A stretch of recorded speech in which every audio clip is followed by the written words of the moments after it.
ఒక్కొక్క కాలమునందు ఈశ్వరుడి యొక్క అనుగ్రహం చాలా విశేషంగా ఉన్న కారణం చేత ఒక జీవిత పర్యాంతానికి సరిపడినటువంటి ఉపాసన ఆ రోజు చేసుకోవడానికి సాధ్యమవుతుంది.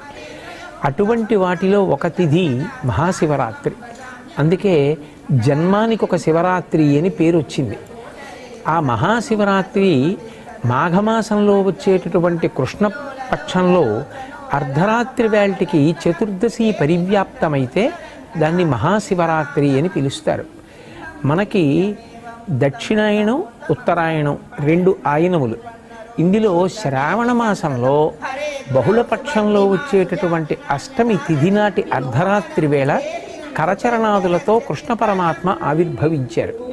ఆయన అర్ధరాత్రి రావడానికి కారణం జగద్గురువై లోకమునకు అజ్ఞానపు చీకట్లు పోగొట్టి దేశకాలములతో సంబంధం లేకుండా